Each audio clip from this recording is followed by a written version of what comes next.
Is that correct, Mr. Hudson? I would agree with that statement. Well, we just had one of my Democrat colleagues said these are just opinions. You know, are these guys donating money back to Democrats? Yes, they are. I'd like to enter into the record, Mr. Chairman, an article from Breitbart News saying, with the title being Database Searches Show Somali Fraudsters Funding Democrat Politicians. So these aren't opinions. Without objection. There's actually reporting on this. Are you guys aware? You guys are elected officials in Minnesota, right? Are you guys aware of the reporting that some of the stolen money is getting funneled back to the Islamic terror group Al-Shabaab in Somalia? Mr. Robbins. Yes, sir. And we have evidence of it going back as far as 2012, where a man was convicted of sending $21,000 to Al-Shabaab. In 2011, 2 Minnesota women were convicted of sending money to different groups. Someone else. What happened in that hearing was a perfect snapshot of modern politics. The second serious questions were raised about massive fraud tied to Minnesota daycare programs, the response wasn't accountability, it was outrage. Not about the fraud, about the fact that someone dared to talk about it. You had Democrats immediately pivoting to the usual playbook.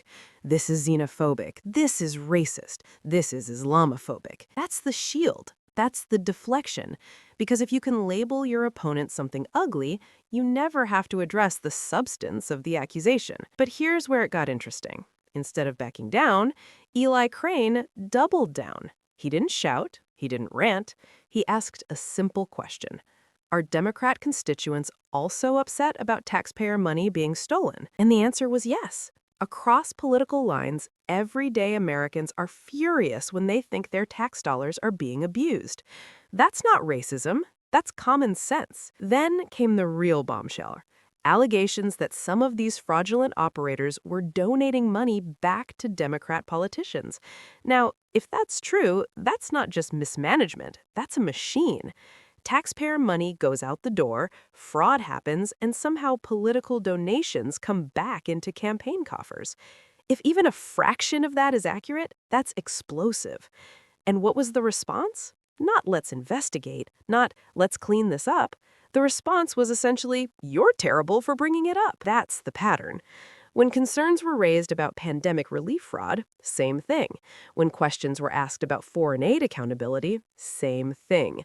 When anyone points out waste, fraud, or abuse, the debate shifts from, is this happening? To, how dare you notice? At one point, discussion even touched on past convictions involving funds being sent overseas, with references to extremist groups benefiting through financial networks. Now that is a national security issue. That's not a culture war talking point. That's serious. And serious issues deserve serious investigation, not emotional diversion. But diversion is powerful, because if the conversation turns into a moral accusation, you don't have to answer financial questions. If critics are painted as bigots, the facts become secondary. And here's the broader issue.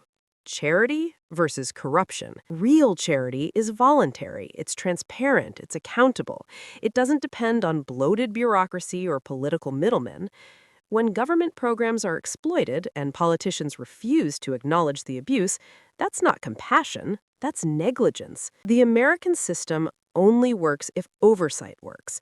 If we can't question where money is going without being smeared, then oversight dies. And when oversight dies, corruption grows. What struck me most about that hearing wasn't the shouting, it was the silence after the video played.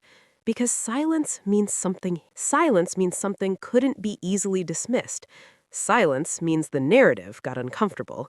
And uncomfortable is where truth usually lives. Look, fraud should outrage everyone, Republican, Democrat, Independent. If your tax dollars are being stolen, you should want answers. If donations are cycling back into political hands, you should demand transparency.